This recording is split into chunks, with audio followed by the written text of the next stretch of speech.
Good morning, everyone. How are you all doing today? So, children, we are on the chapter number 12, that is reproduction in plants. And in our second video of this chapter, we have discussed about the asexual reproduction. We have learned few methods of asexual reproduction in plants.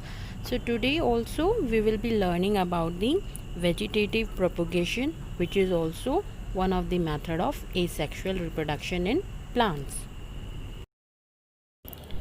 So first we will understand what is vegetative propagation. जब reproduction take place करता है from the vegetative parts and इसमें reproductive organs का कोई भी role नहीं होता है, तो इस तरीके का reproduction कहलाता है vegetative propagation.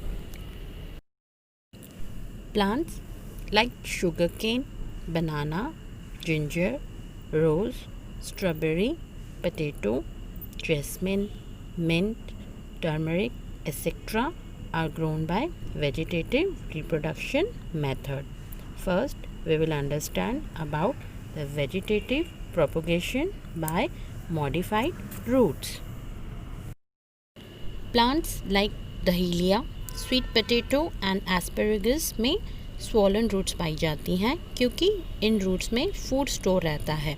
जब इस तरीके की swollen roots को हम soil में buried करते हैं तो हमें new plants obtain होते हैं. The next is the vegetative propagation by modified underground stems. Plants like potato, ginger, onion को obtain किया जा सकता है उनकी modified underground stem से. पोटैटो को जब हम प्लांट करते हैं तो उसमें से हमें न्यू प्लांट्स मिल जाते हैं. ये जो पार्ट्स हैं जिनसे हमें न्यू प्लांट्स मिलते हैं वहाँ पर मेरिस्मेटिक टिश्यू पाए जाते हैं. इन मेरिस्मेटिक टिश्यू के सेल्स डिवाइड करते हैं, ग्रो करते हैं एंड ये न्यू प्लांट्स को फॉर्म करते हैं. The next method is vegetative propagation by aerial stem and ये मेथड हमें देखने को मिलता है ग्रास, मिंट एंड स्ट्रॉबेरी में. इन प्लांट्स में इनका जो स्टेम का बेस होता है वहाँ से एक स्लेंडर ब्रांच ओरिजिनेट करती है.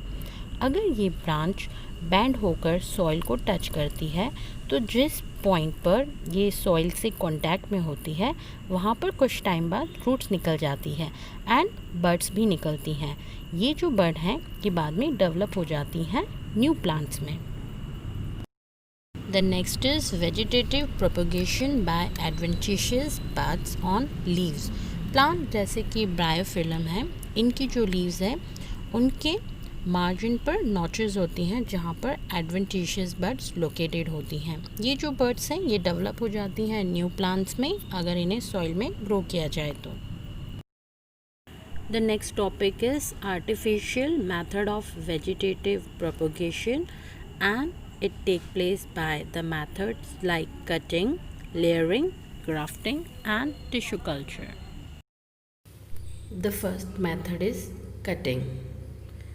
प्लांट के स्टेम का एक छोटा सा पोर्शन जिसमें कुछ लीफ बर्ड्स हो कटिंग कहलाता है. जब इस तरह की कटिंग को हम मॉइस्ट सॉइल में उगने के लिए लगाते हैं तो इसमें से रूट्स डेवलप हो जाती है और ये ग्रो करता है एक न्यू प्लांट में.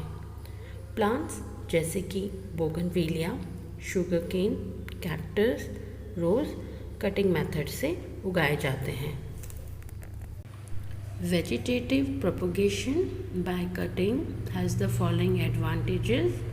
लार्ज नंबर ऑफ प्लांट्स को प्रोड्यूस किया जा सकता है from one plant lesser time में ग्रो होते हैं as compare to the plants जो कि सीड से ग्रो करते हैं.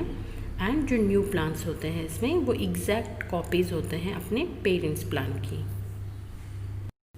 The next method is layering. Layering method में प्लांट की जो लोअर ब्रांच होती है उसे बेंड कर दिया जाता है एंड उसे ग्राउंड में लगाकर उसको कवर कर दिया जाता है मॉइस्ट सॉइल से.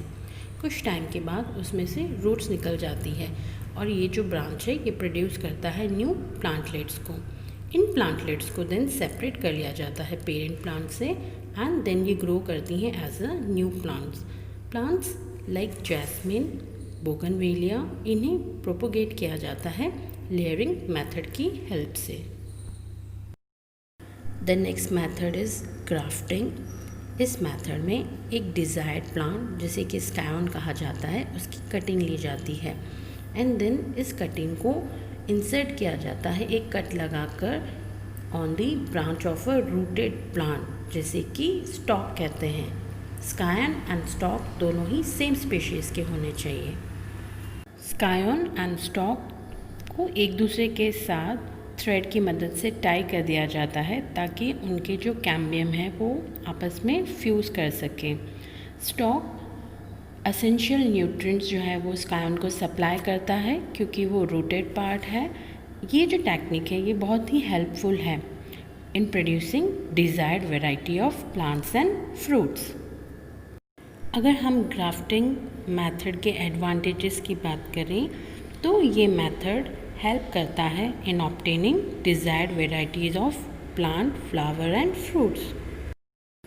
ऐसे प्लांट्स जिन्हें हम सीड्स या कटिंग मेथड से ग्रो नहीं कर सकते, वो इस मेथड से इजीली ग्रो किए जा सकते हैं।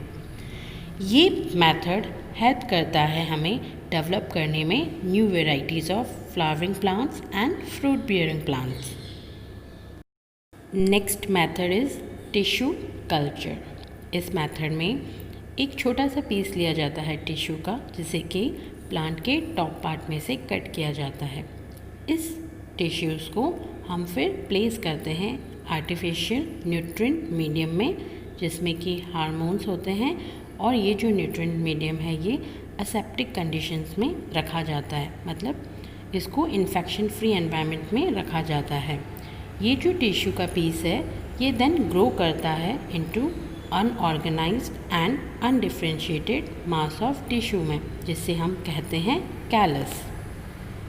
इस स्टेज पर कैलस को अगेन ट्रांसफ़र किया जाता है अनादर न्यूट्रिएंट मीडियम में, जिसमें प्लांट हार्मोन्स होते हैं। यहाँ पर ये कैलस मल्टीप्लाई करता है एंड डिफरेंशिएट हो जाता है इनटू स्मॉल प्लांटलेट्स। इन प्लांटलेट्स को देन ट्रांसफ़र किया जाता है into the moist soil for further growth. Plants like orchids and asparagus grow किए जाते हैं टिश्यू कल्चर मेथड की हेल्प से। The next topic is the advantages of artificial और vegetative propagation. The first advantage is that इसमें जो new plants obtain किए जाते हैं वो जेनेटिकली आइडेंटिकल होते हैं अपने पेरेंट प्लांट से। इस मेथड से जो प्लांट्स ग्रो किए जाते हैं वो बहुत जल्दी से ही फ्रूट एंड फ्लावर प्रोड्यूस करने लग जाते हैं। प्लांट्स जो कि सीड से प्रोड्यूस नहीं किए जा सकते हैं उन्हें इस मेथड से इजीली ग्रो किया जा सकता है। ये एक इकोनॉमिकल मेथड है और ये लेस टाइम लेता है as compare to the natural method. Well, that's enough for this video children. Now comes your social responsibility.